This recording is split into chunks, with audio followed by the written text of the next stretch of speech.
Bem-vindos, bem-vindas a mais um podcast da Rede Energia, a sua escola prática para o mercado. Eu sou a Nath Nóbrega, host desse podcast e uma das fundadoras da Rede. Hoje nós vamos conversar sobre a recém-aprovada Resolução Normativa 1133, que regula o processo administrativo da ANEEL. Esse papo será com o nosso querido e grande professor Caio Alves. Antes de passar a palavra para o Caio se apresentar, vamos passar algumas informações sobre a nossa escola. A Rede Energia é a escola de formação contínua para carreiras que precisam compreender tudo sobre negócios, mercado e regulação, nos segmentos de geração, comercialização, transmissão, distribuição e transição energética. A Rede possui 3 produtos de capacitação: cursos in company, cursos avulsos com experts no mercado e a assinatura anual, nossa principal capacitação. Te convidamos a seguir a Rede Energia na sua plataforma de podcast favorita e também no Instagram, LinkedIn e Telegram para acompanhar todo o nosso conteúdo gratuito. Tudo isso você encontra no site da Rede, redenergia.net. Bom, depois desse comercial, Caio, se apresente para os nossos ouvintes. Olá, Nath. Olá, ouvintes da escola, do podcast Rede. Eu sou Caio Alves, eu estou no setor de energia há 16 anos. Eu já passei pela Eletrobras, já passei por distribuidora de energia e fui assessor da diretoria da ANEEL. Hoje eu ocupo algumas funções, eu sou professor de processo administrativo, inclusive na Rede, né? Eu tenho uma aula aqui de Masterclass. Eu dou aula também no IDP, dou aula no CEDIM, que é uma escola de Belo Horizonte, na FGV Rio, né? Enfim, gosto muito da academia. E sou também advogado no escritório Rolim Goulart Cardoso, onde lidero a área de regulação de energia elétrica, além de coordenador regulatório na Comissão de Energia da OAB do Estado do Rio de Janeiro. Então, estou enfurnado aí nesse segmento há 16 anos e basicamente o que eu faço é só regulação de energia, não fiz outra coisa na minha vida. A melhor área, né, cara? Então vamos fazer o quê? E depois que você está dentro, você não quer sair, né? Não quer. É. De jeito nenhum. Ó, pessoal, vocês ouviram tanto de coisa que o Caio faz, então pelo menos deixe uma curtida aqui no podcast ou um comentário, porque com essa lista de coisas, meu Deus, deve ter sido difícil achar um tempo para conversar com a gente. Bom, Caio, vamos lá então, a nossa primeira pergunta. Antes é legal falar um pouquinho do que a gente vai conversar mesmo, né? Eu fiz uma introdução comentando que será sobre a resolução 1133, mas coloca dentro da pergunta, da primeira pergunta, apresenta ela também. Eu vou conversar aqui vou ler aqui a nossa roteiro. Falando em termos gerais, principalmente para os agentes que não são advogados, as normas de processos podem soar como uma certa burocracia e que talvez seja mais interessante simplificar, reduzir regras, dar mais liberdade para os agentes e talvez para a ANEEL. Teria sido mesmo necessário revisar a norma organizacional, que a gente vai conversar agora, e que trata, né, do processo decisório da ANEEL, e o que pode ter movido o interesse da ANEEL em revisar essa norma? Excelentes perguntas, Nath. Assim, o processo normalmente é uma norma que nós chamamos, nós advogados, de norma meio. Então, significa que ele não é um fim em si mesmo. Significa só o rito que tem que ser seguido para você alcançar a finalidade. Quando a gente fala de setor elétrico, o que os agentes normalmente miram? Outorga, alteração de características técnicas, declaração de utilidade pública, assinar contrato, enfim. Esses são os fins, né? Mas para fazer isso, você precisa ter uma norma que estabeleça como você começa um processo, como você instrui esse processo, né? E normalmente as pessoas associam de fato a burocracia, né? Nossa, mas então eu preciso pedir, eu preciso entrar no protocolo, eu não posso sair lá e falar, eu não posso escrever isso. Não, isso existe para dar segurança para todo mundo, sabe? Assim, tanto para quem está pedindo, como até para o agente também, servidor público que vai decidir. E no fim das contas, isso dá segurança, né? Assim, o que se espera de uma norma de processo? Que você consiga entender claramente ali o que você precisa atender, qual é o prazo, né? É ideal que você tenha essa percepção. Então, calma aí, eu estou pedindo, sei que vai passar por esse rito, e sei que, ok, pode demorar um tempo de discussão, mas eu vou ter uma decisão aqui ao final, né? Sempre se pode aprimorar, né? É importante que as instituições trabalhem sempre para fornecer um serviço mais rápido, enfim. E eu diria que a ANEEL, assim, ela foi econômica aqui na revisão da norma, tá? É uma norma de 2000, era uma norma antiga, de 2007, né? Assim, então ela precisava ser revista. Eu costumo dizer assim, bem, era muito crítico dessa norma, né? Se você pensar assim, o que mudou de 2007 do mundo para 2025, assim, né? São quase 2 décadas. Mudou muita coisa. A própria ANEEL é outra ANEEL, né? O setor elétrico deve ter passado por 3 ou 4 reformulações importantes aí, né? Então a norma processual estava de fato desatualizada. E quando você compara assim, os dos últimos 5, 6 anos ali, mais especialmente que são tempos em que eu vivi, né, como assessor na ANEEL, você percebia muito conflito, assim, e conflito que acontece mesmo de interpretação da norma, né? Mas as normas davam espaço para você falar, não, então calma aí, o diretor individualmente pode conceder uma cautelar, né? Enfim, coisas que a gente começou a ver, discussões que não existiam, mas que são justas, né? Essa norma dava espaço para isso. Então, me parece que assim, foi importante, né? A norma precisava ser revista, ela estava desatualizada, mas assim, ela ainda foi um pouco tímida, sabe? Eu acho que talvez se a ANEEL tivesse aberta para a sociedade, assim, para todas as pessoas contribuírem, para os advogados, né? Para os agentes, enfim. Talvez a gente pudesse ter contribuído até para ficar mais eficiente a norma do que ficou, né? Mas eu consigo entender também que talvez tenha passado uma percepção ali de brecha de oportunidade para corrigir, né? Porque você precisa de um máximo de colegiado, você tem que ter 4 votos convergentes para alterar a norma do regimento. Talvez né, a diretoria assim, avaliou a composição que havia ali no cenário ideal, de composição de interesses para corrigir algumas distorções do regimento, e viu ali uma forma de fazer, né? Mas acho que no cenário ideal talvez tivesse sido, inclusive, abrir para a sociedade, enfim, né, para todo mundo contribuir. Mas foi um avanço importante. Eu ia perguntar justamente isso, porque assim, um dia eu acordei e tinha a 1133 publicada. Eu falei, gente, mas ninguém me pergunta o que eu acho, que é o nosso papel de regulatório, né? E ela me parece justamente infringir ela mesma, contradizer ela mesma, né? Assim, Nath, eu vou te falar que a gente, eu como ex-assessor, mas como advogado, né, eu sempre tento enxergar assim, eu costumo dizer que eu não sou maniqueísta, né, eu não sou nem sim nem não, eu tento ver, calma aí, o que aconteceu aqui, vamos tentar entender uma lógica, né. Mas eu confesso para você que eu tendo a achar também que faltou aqui uma consulta pública, tá? A ANEEL entende assim, não, ela até justifica na nota técnica ali, não há prejuízo, né, para a sociedade propriamente dita e tal, mas assim, é que a norma processual, ela é um direito, mas ela também é um limite para quem está julgando, né? Então faz sentido que assim, a sociedade pudesse dizer, não, calma aí, diretoria, 60 dias de prazo visto é muito, tem que ser menos, né? Assim, ou então, não, calma aí, diante de casos específicos, sei lá, uma licitação, pode ser que a vista possa levar mais tempo, enfim. A sociedade poderia ter contribuído aqui, tá? E me parece que, assim, entender que uma norma processual não tem impacto na sociedade, no interesse dos agentes, é uma leitura possível, mas arrojada, sabe? Assim, não é a leitura que, por exemplo, eu faria, né? Se eu tivesse lá com a cabeça deles, eu teria dito, não, calma aí, vamos fazer uma consulta pública aqui. Até porque, assim, Nath, a consulta pública, ela é um ato que legitima a decisão, né? Porque é a partir dela que a sociedade percebe e fala assim, não, calma, eu pude contribuir, eu tive minhas contribuições avaliadas, entendi por que a agência não concordou comigo, e tudo bem, está aqui a razão pela qual ela discordou. Então, quando você tem uma norma assim, digamos, né, com muitas aspas aqui, a fórceps, aí fica essa brecha, não, calma aí, então não estou entendendo bem, da onde surgiu isso aqui, o que estava aqui por trás, e é direito de todos nós entendermos muito bem, né? O papel do regulador é dar segurança, né? É reduzir riscos, né? É reduzir a simetria.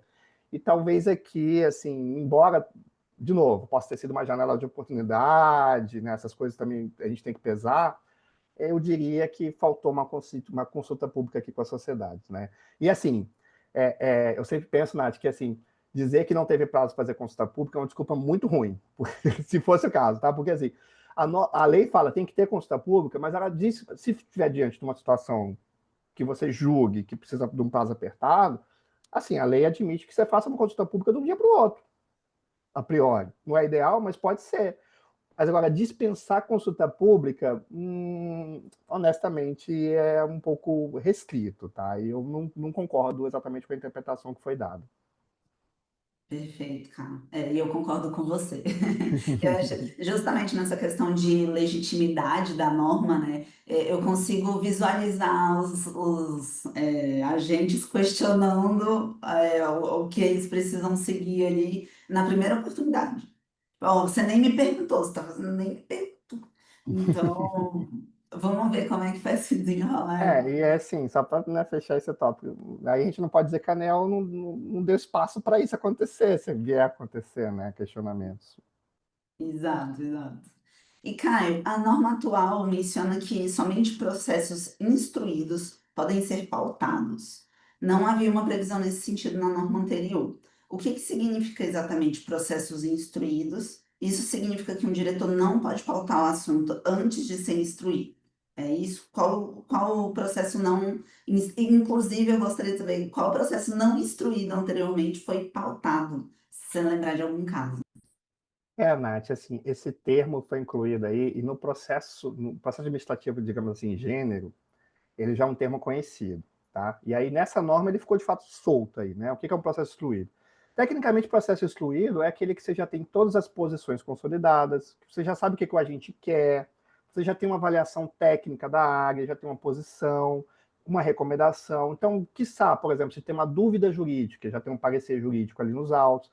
Então, digamos assim, o diretor já tem completo todo o cenário necessário para ele olhar ali e falar, não, calma aí, a razão está desse lado, então aqui tem um ponto, né? Aí eu achei assim, digamos, aspas de novo, mas também sem meias palavras, né? Estranho você sortear para o diretor, mas ao mesmo tempo inabilitar ele de decidir, tá? Porque assim, passa um pouco do juízo do diretor também, eventualmente decidir quando ele está instruído, né? Porque como o convencimento do diretor é um pouco individual, né? Ele pode formar o juízo de convicção dele a partir do que está no processo, né? E aí o diretor ele tem o processo na relatoria, mas ao mesmo tempo, se ele não tiver instruído, que é um termo que assim, eu estou te dando alguns elementos aqui, mas é um termo relativamente vago, né? Aí o diretor não pode votar esse processo, então assim, é um pouco da relatoria, mas ao mesmo tempo não dá, sabe assim? E aí eu acho que isso talvez é um tema que vai gerar bastante espaço para discussões, talvez nas próximas RPOs, tá? A gente teve caso, né? Tem casos que já foram discutidos na diretoria que não tinham nota técnica, tá? E que foram deliberados nesse sentido. Tecnicamente, esses casos, pela norma de hoje, eles não estariam instruídos, então não poderiam ter sido votados, né? E talvez fosse caso de precisar ser votado, né? Até porque, assim, o tempo do mercado e o tempo técnico, né, não são exatamente conciliados, né? E o diretor, normalmente, é a pessoa que está mais ali, ele é a ponte, né? Acaba sendo a ponte entre o técnico e o mercado, né? É ele que faz esse diálogo de maneira mais fluida. Então, o diretor acaba sendo mais sensível. Pode ser, de fato, que ele tem um processo, que há um pedido, que ele está convicto de que tem algum pedido ali, que até independe de ter uma nota técnica, ele já está com o juízo formado, né? Mas aí a norma diz que ele não vai poder votar, porque não tem essa instrução, né? Então, assim, eu acho que esse ponto aí vai gerar debates nas próximas reuniões, tá? Assim, por exemplo, quando a gente fala de consultas públicas, né? Claro que é um processo complexo, né? Então, assim, no processo de consulta pública faz sentido exigir-se uma nota técnica, né? Mas mesmo se o diretor quisesse deliberar alguma parte, abrir uma segunda consulta pública, enfim, alguma coisa assim, ele não poderia, enquanto não tivesse uma nota técnica ali dentro. Então, um pouco tirou o poder do diretor, basicamente. Entendi, Caio. Eu não tinha essa percepção. E você consegue ver algum motivo para isso ter acontecido? Assim, uma brecha que talvez outros diretores tenham desejado poder usar e não tinham anteriormente?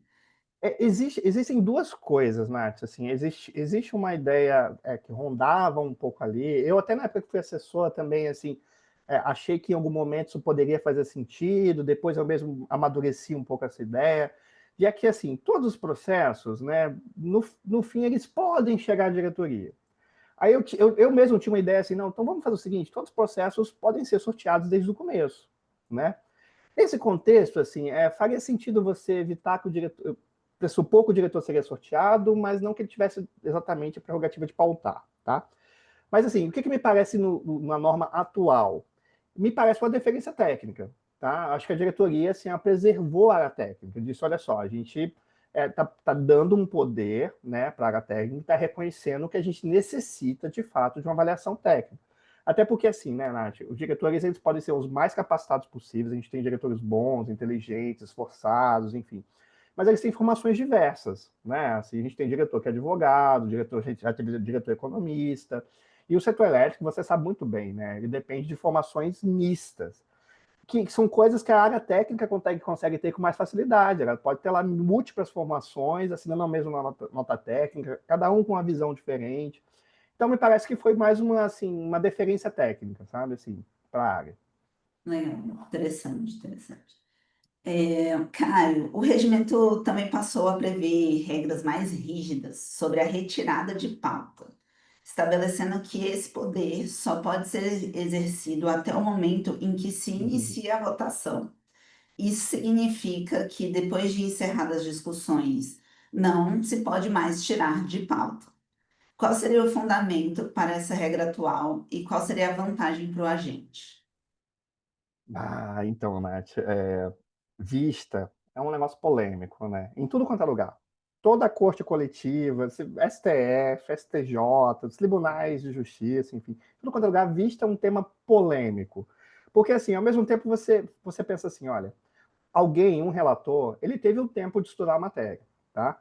Mas o fato é que, assim, por mais que o processo seja público, virtual, cada um tem seus 300 processos, né? Às vezes 400 já chegou a ter relatoria. Então, assim, o tempo que o diretor pode dedicar para estudar aquele tema é muito pouco.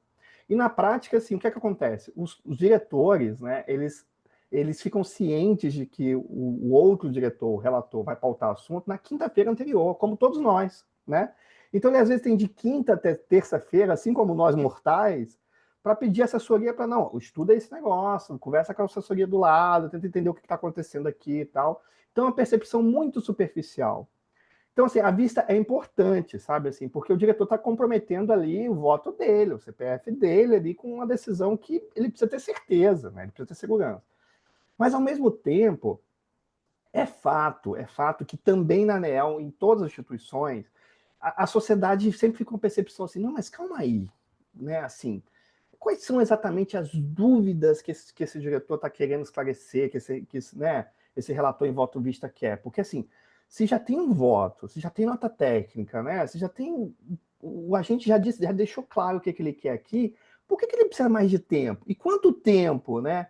E aí assim, o que eu acho que se quis dizer aí, né, Nath? É que, assim, é importante que também existiu em algum momento também na diretoria da ANEEL um risco de que, assim, olha, deixa eu ver como é que vai ser votado esse tema. A depender de como ele é votado, como ele começa a ser votado, eu posso decidir tirar de pauta ou não. Então, um pouco sentir o termômetro, sabe? Assim, o diretor pautava um assunto, eu vi acontecer muito isso. E aí, vamos supor que, assim, não, eu votei, mas eu já levei de cara 2 votos contra o meu. Alguém que votou contra já de cara, né? Os mais novos que votam primeiro. Aí o diretor pensava assim, não, então eu vou tirar meu voto, vou repensar, né? E vou refazer isso aqui. Aí isso ficava um pouco assim, não, é um pouco num campo de insegurança do diretor, talvez, né, e tal. Mas era desnecessário, porque no fim, assim, bastava a construção, bastava a coisa, o voto avançado, a liberação acontecer, né? Aí o que ficou claro agora? Não, olha só, você apresenta seu voto, e se começou a votação, né, alguém já disse que vota a favor ou vota contra, enfim, o que for, não pode mais tirar de pauta. Né? Então foi para evitar que o diretor usasse, que qualquer diretor eventualmente utilizasse essa contabilidade dos votos, né, para manter um item na pauta, tirar, enfim, ajustar o voto dele. De fato, uma vez votado, iniciado o sim ou não, a favor ou contra, não tem mais como tirar de pauta. Né? Isso aí foi uma limitação também, mas eu acho importante. Você me perguntou assim, qual seria o interesse dos agentes, né?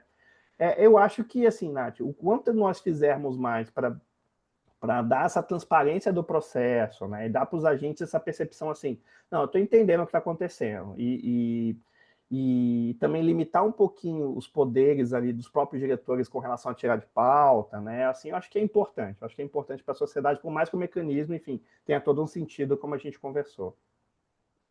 É interessante, mas tem um ponto que eu acho que você começou a falar, que é o pedido de vista como uma ferramenta também do agente de ele mesmo tentar explicar melhor para um diretor a situação, né? Eu passei por isso algumas vezes nesse tempo de regulatório e me causa, eu me sinto perdendo um poder de comunicação.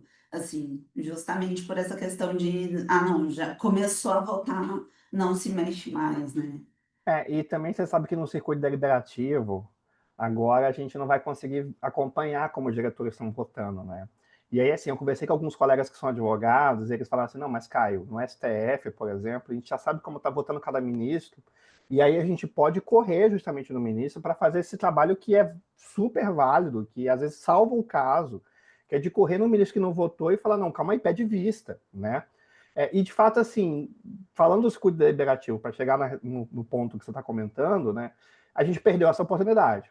Tá? A gente perdeu essa oportunidade, assim, de fato, agora, uma vez que começou a votação, então, ou a gente vai ter que se antecipar, sabe, assim, Nath, e nesse sentido vai dar mais trabalho, porque, assim, se você tem um caso que está na diretoria e que você não está tendo segurança de qual a posição do diretor ali em relação ao tema, né? Você vai ter que procurar todos os diretores, um por um.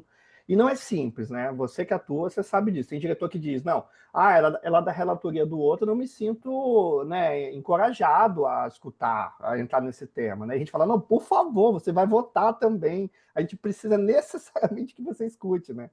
Aí tem outros diretores que falam, não, não, mas você já falou com o relator, então tá tudo certo, não precisa falar comigo. A gente fala, não, mas precisa, né? Então, assim, não é simples, é realmente difícil. E agora, assim, nesse sentido que você está falando, eu concordo. Vai ser uma limitação para nós também, né? Vai tirar uma oportunidade que nós tínhamos de uma sobrevida.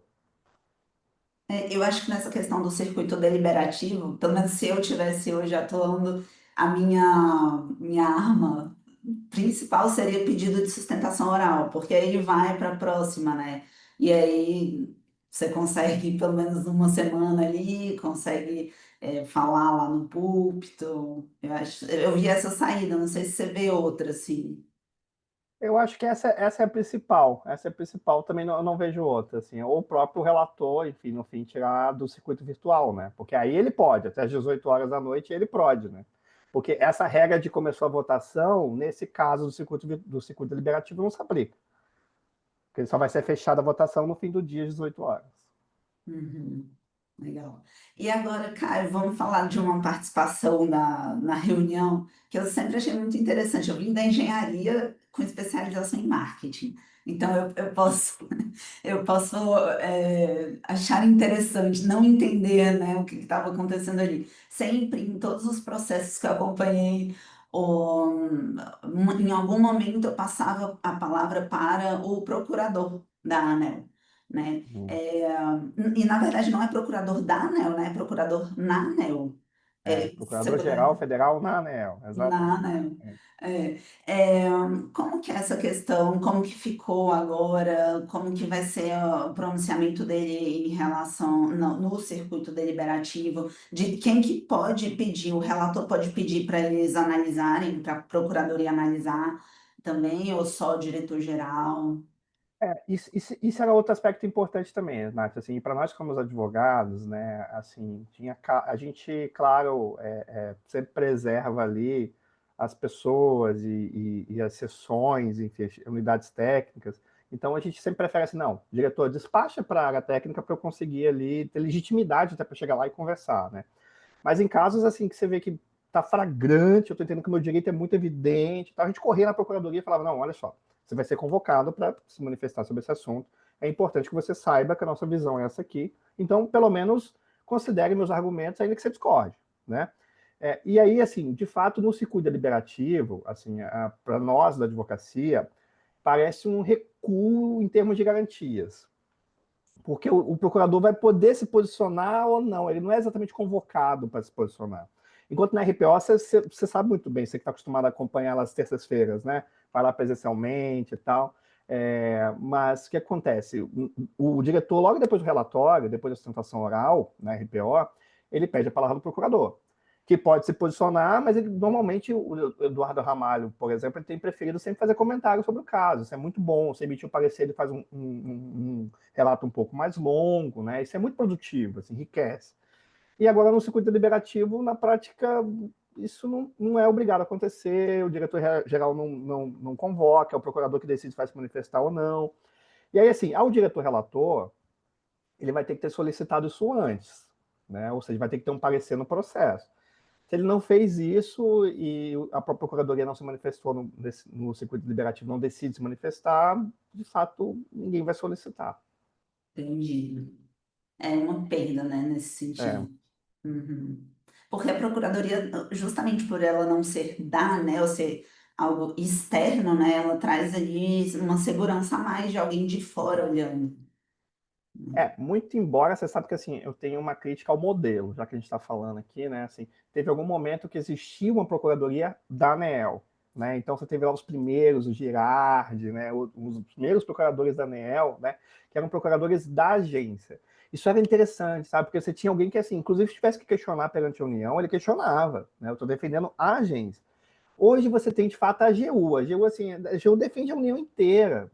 E às vezes, por exemplo, agora na questão do orçamento, que você teve uma discussão, né, da ANEEL com o orçamento contingenciado, talvez se você tivesse uma advocacia destacada da defesa da ANEEL, ela poderia ter entrado até na justiça, né? Assim, e ter defendido com mais afinco, falar, não, calma aí, vamos pensar em medidas aqui que a gente pode, judiciais, até para garantir a liberdade, a autonomia da ANEEL, só para citar um caso, né? Então, assim, mas é o modelo. Hoje o modelo é esse, toda advocacia é vinculada à AGU, né? E aí fica de fato como posicionamento externo. E acaba também que, assim, hoje a gente tem um ótimo AGU, a gente teve ótimos AGUs, né? Mas, assim, pode acontecer de vir um AGU que não tem nenhuma ligação com o setor elétrico, não conhece do setor elétrico, que seja um advogadozão, assim, sabe? Aquele cara que é até difícil entender e conversar com ele, né? Assim, que acontece às vezes. Mas, enfim, é o modelo que a gente tem hoje. Uhum. Entendi, cara. E, cara, voltando um pouquinho na questão da vista, existia uma discussão que surgia em uma reunião da diretoria ou outra, da possibilidade de um diretor pedir vista apenas de parte de um processo, mas manter outra parte na relatoria original. Atualmente, a norma menciona que o pedido de vista deve tratar da matéria inscrita pelo diretor relator. Na prática, como isso se traduz? Em que contexto você pode ver que isso pode se aplicar?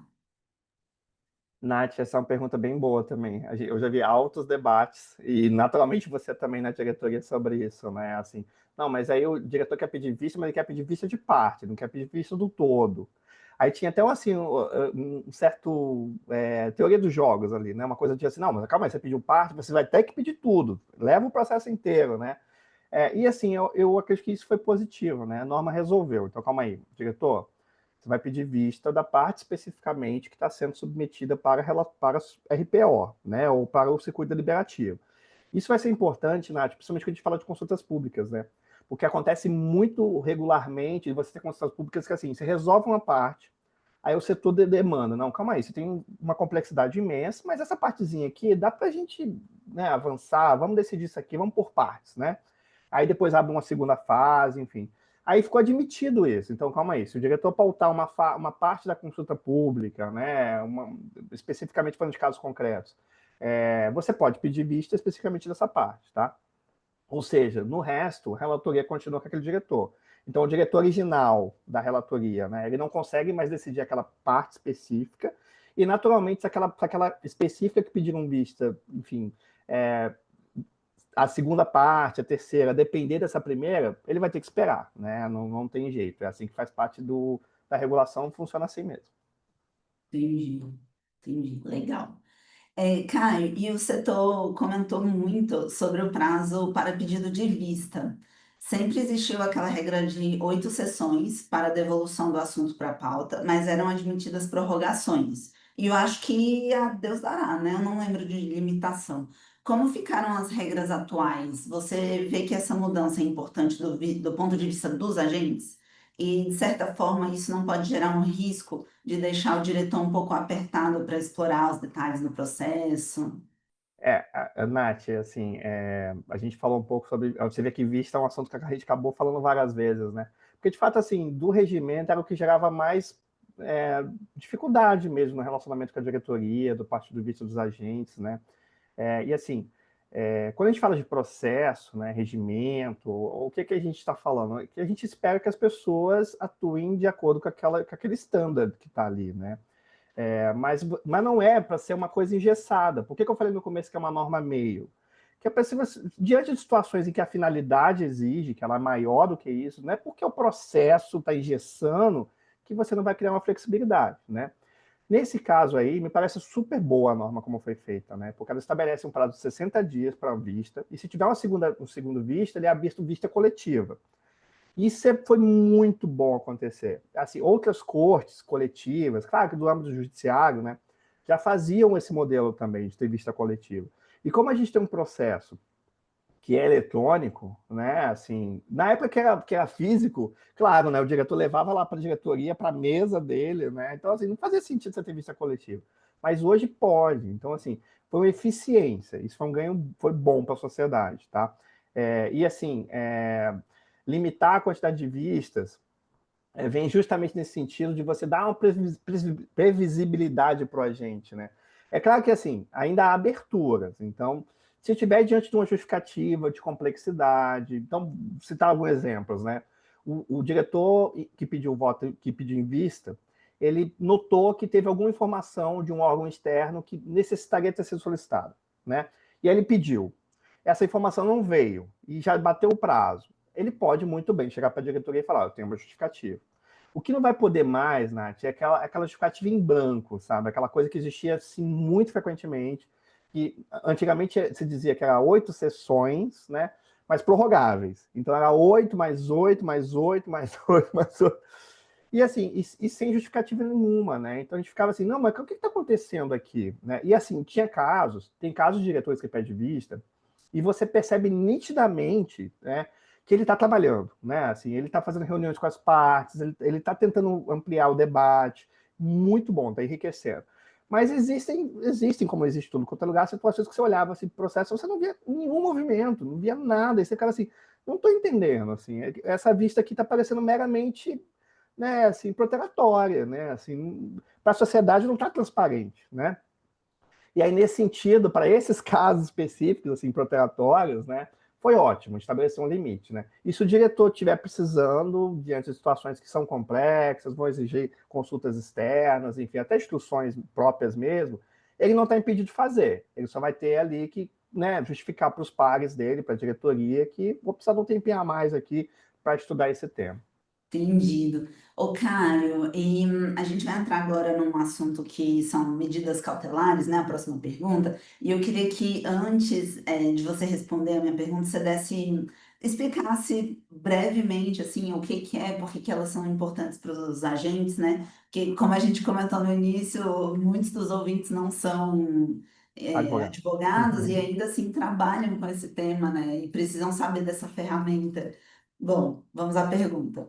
Outro tema que parece importante é sobre a concessão das medidas cautelares. O regimento anterior não era muito claro sobre a possibilidade de concessão dessas medidas. Quem poderia conceder, se a diretoria ou um diretor individualmente, se deveria ser pedido por algum agente ou a ANEEL poderia conceder de ofício, enfim, muitas dúvidas.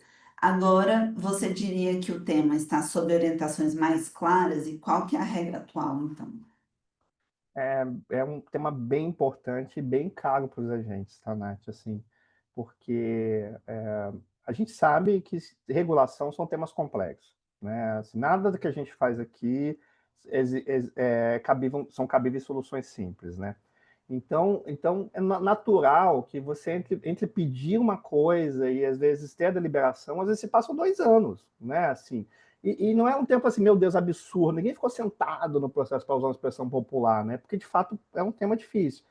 Então, assim, as medidas cautelares, né, elas surgem nesse sentido, tanto no judiciário, né, no processo civil, como no âmbito administrativo, é a mesma ideia, de que, assim, olha, você vai ter situações que são realmente urgentes. E aí você vai precisar chamar a atenção da autoridade que tem o poder de julgar e dizer assim, agente, servidor público, né? Olhe para esse caso aqui, eu preciso urgentemente que você dê uma atenção, porque eu tenho um risco real aqui de ter uma perda, né? E essa perda representa para mim um valor tão grande, né? Um dano, que eu não vou ter como recuperar, né? Que vai ser muito caro para a administração me indenizar, enfim. E aí você chama a atenção do agente que tem o poder de decidir para olhar para aquele caso, né? E aí, essas medidas cautelares, então, no judiciário e no processo administrativo tem nomes específicos, mas são muito parecidas, né? Elas servem exatamente nesse contexto, tá? E são medidas, assim, que elas são provisórias. Então, você pode pedir tanto no começo do processo, como no meio do processo, né, para garantir uma finalidade específica, uma proteção, tá? E ela vai durar até o julgamento final. No julgamento final, a diretoria decide, nesse caso, para falar especificamente da ANEEL, né? Ou ela mantém aquela decisão e torna ela inefetiva, né? Ou ela descarta aquela decisão e toma uma outra, enfim, mas é uma decisão intermediária, então, provisória, tá? E no âmbito da ANEEL, assim, não existia especificamente no regimento muita clareza quanto a isso. Aí os diretores se baseavam no Código de Processo Civil, que não é um erro, tá? Era ok, porque o Código de Processo Civil, assim, ele, quando você não tem normas específicas no processo administrativo, você recorre a ele, né? E a lei de processo administrativo, que é a 974, ela previa essa possibilidade. Ela falou, olha, tanto o agente público pode olhar para um caso e falar, eu estou diante aqui de uma situação de urgência, e ninguém pediu para ele, mas ele pode tomar uma decisão, né? Como também ele pode ser solicitado e avaliar o caso, né? E aí a norma veio dizer, não, calma aí, eu estou estabelecendo aqui alguns requisitos, tá? Que são os mesmos requisitos do processo civil. Então tem que ter urgência, né? Eu tenho que demonstrar claramente que isso aqui é um caso, assim, de morte, né? Não pode ser um negócio assim, eu acho que pode acontecer. Não, calma aí, se você acha, você volta quando estiver perto de acontecer, não é agora, né? Aí tem que ter a plausibilidade do direito, que basicamente a gente costuma dizer que é o cheirinho, né? A fumaça. Quer dizer, eu estou olhando assim para o negócio, eu não vou perder tempo, não vou perder um mês aqui para olhar para esse caso, para estudar para ele, mas se eu escuto, ele parece fazer sentido, essa história que me convence, sabe? Assim, isso que é a plausibilidade da tese. E a reversibilidade, que é um requisito que, assim, eu tenho um certo orgulho que esse requisito não existia na ANEEL, até eu né, com os votos lá na época que eu era da assessoria, comecei a discutir esse tema, né?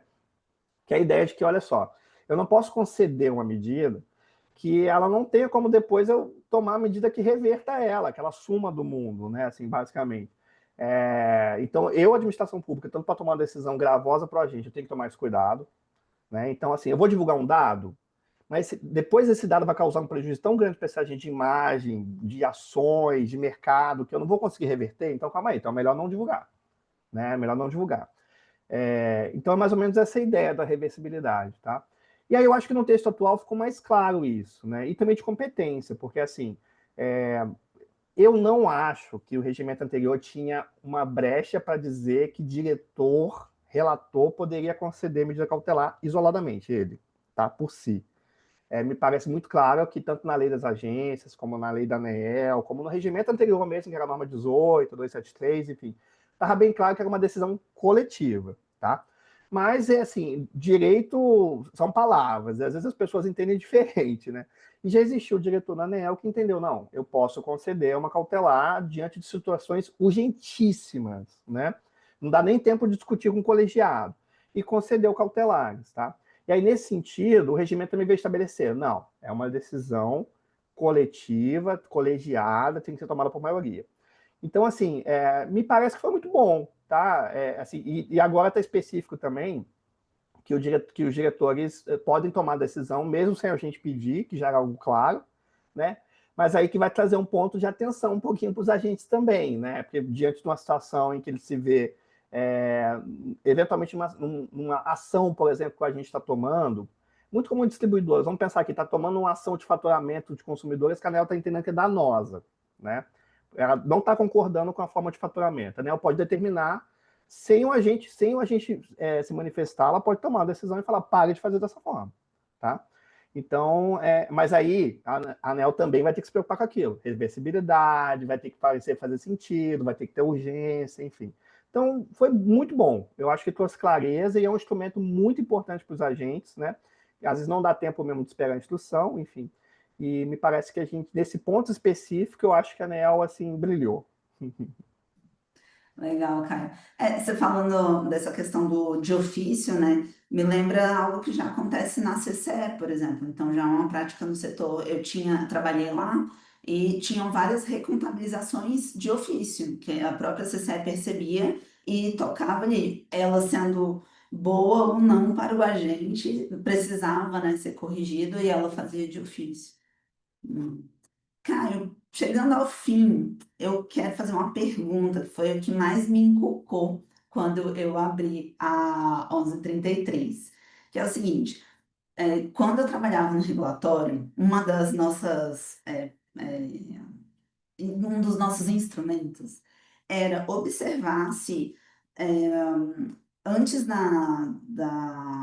do processo ser pautado ali, a nota técnica tinha sido liberada. Então, por exemplo, tá chegando o dia da reunião, foi marcado para terça que vem. Deu sexta, eu tenho a impressão de ser na quinta, mas eu não lembro bem. Deu sexta-feira, não tem nota técnica, a gente já mandava para a ANEEL uma carta pedindo para tirar o processo de pauta, porque a gente não tinha a análise da área técnica. E aí, enquanto essa resolução que foi revogada, né, a 273, falava a análise das contribuições recebidas será publicada até o dia de divulgação da pauta da reunião de diretoria em que o assunto esteja inscrito para deliberação. Então, antes da deliberação, ela garantia que tinha que ser antes da deliberação, né? Agora, na 1133, veio a análise das contribuições recebidas será publicada no prazo de 30 dias úteis após a deliberação do resultado da consulta pública pela diretoria da ANEEL. E assim, foram vários processos em que eu me deparei com análise da área técnica que justamente justificavam mudar o voto ou melhorar o voto, né? é, que eu podia atuar ali com base na análise deles para levar para o diretor e ter até mais confiança, né? Tipo, não, veio de dentro da ANEEL isso. Então, porque às vezes tem um cálculo, tem um número mágico que pode surgir no voto, você não sabe como é que ele surgiu ali. E eu li tantas vezes isso, Caio, eu li tantas vezes que eu falei, não, eles não estão falando da mesma coisa, mas estão, é a análise das contribuições recebidas. O texto é o mesmo, né? E, como que você vê isso? Qual é o racional? Você saberia dizer o racional atrás disso? Essa pergunta é bem difícil. Assim, olha, vamos tentar olhar essa questão de dois vieses, né? Primeiro, a norma estabeleceu esse ponto que a gente discutiu, que o processo tem que estar instruído. Então, alguma posição técnica vai ter que ter nesse processo. Mas não necessariamente. O que a gente está dizendo? Como é que a gente traduz? Que não necessariamente ela vai ter analisado as contribuições. Então, pode ser, por exemplo, é claro que a gente não espera que dentro de um processo de consulta pública ela venha soltar uma nota técnica que não faça a concreto, que não faça nenhum sentido, né? Mas é uma parte importante quando eu tinha aquele RAC, né? Um relatório de análise de contribuições, e que era normalmente um anexo da nota técnica, né? Mas talvez assim, tentando fazer um contraponto, né? Nos últimos anos, assim, o tema de mini micro geração distribuída, eu acho que ele foi um divisor de águas, assim, que o número de contribuições ele saltou muito, né? Assim, e se você observa o setor elétrico, a quantidade de agentes cresceu. Então, assim, talvez de fato exista uma complexidade em você ser pressionado para tomar decisões, a sociedade querer que você dê respostas, né? E, ao mesmo tempo, você tem um universo imenso de contribuições, que pode ser, de fato, muito grande, né? E ter um número de servidores limitado, orçamento limitado. Então, assim, tudo isso pode ter entrado na conta, né? Mas eu tendo a achar que, assim, não divulgar hack, nesse contexto aqui, não deixa de ser enxergado como um retrocesso, né, Nath? Assim, porque a gente falou de legitimidade hoje, a gente falou de como é importante a sociedade entender que ela está sendo ouvida, e não necessariamente que estão concordando, né, mas que você está entendendo qual é o contraponto, né? Assim, não, eu tive meu argumento avaliado e estão discordando de mim, mas por razões certas. Ok, eu amadureci até meu ponto aqui a partir da leitura da nota técnica da ANEEL. E aí, assim, o que vai acontecer? É que, necessariamente, você vai ter que ter uma nota técnica, mas não necessariamente vai representar um contraponto, uma avaliação das contribuições. Tá? É isso que está dizendo aí. Pode ser que na prática, né, se veja, não, ok, vou divulgar porque é melhor, enfim. Mas a norma está autorizando, né, as áreas técnicas a não mandarem mais a RAC. Uhum.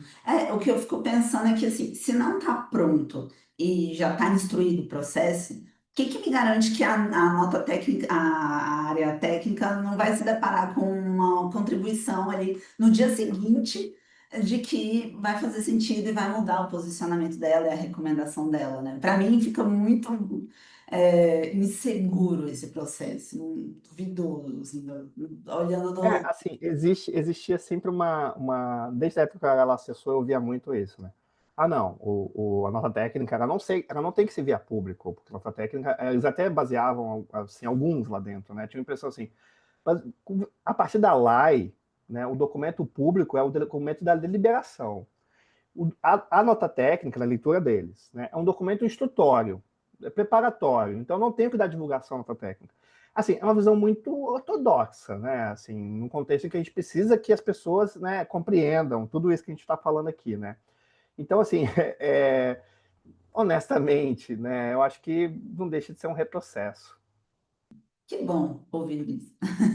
Não, melhor seria se não fosse assim, né? Mas minhas suspeitas, então, estão apaziguadas. Não, e eu tendo a falar, ficar com a percepção igual a você, né, Nath? Assim, porque, não, mas calma aí, você vai soltar a RAC em que você vai ter pormenorizadas as contribuições um mês depois em que você soltou a nota técnica, em que excluiu o voto. Então, assim, isso não soa muito bom. É claro que, de novo, a gente sabe, a gente conhece os técnicos da ANEEL, conhecemos os superintendentes, os diretores, são todos eles, né, bem intencionados.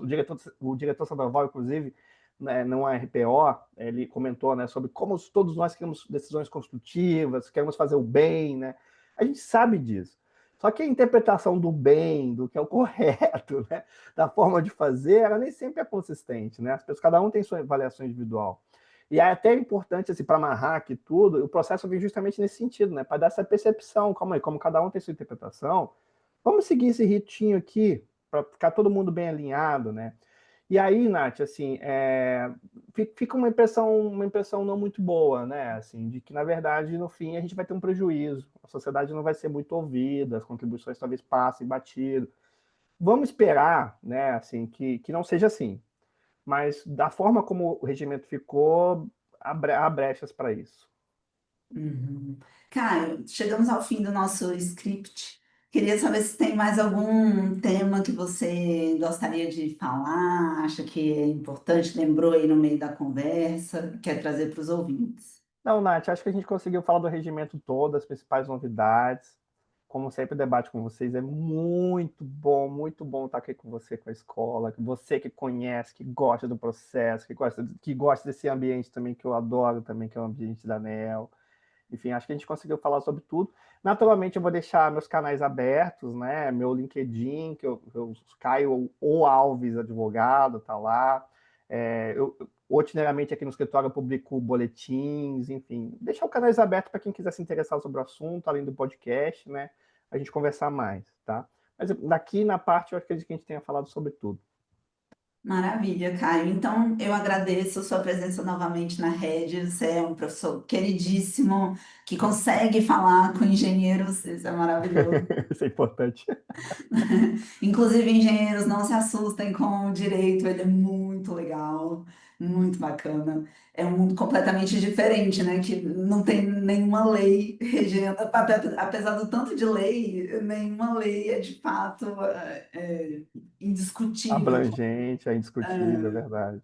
como as leis na engenharia, né? É. Mas vão ser todos. Objetivas. Exato, exato. Bom, agradeço novamente, ouvintes, muito obrigada e até a próxima. Até a próxima, pessoal. Este foi mais um episódio do Redcast, que também está disponível no YouTube e na plataforma da Red Energia. Acompanhe o Redcast na sua plataforma favorita e receba uma notificação sempre que adicionarmos um novo episódio.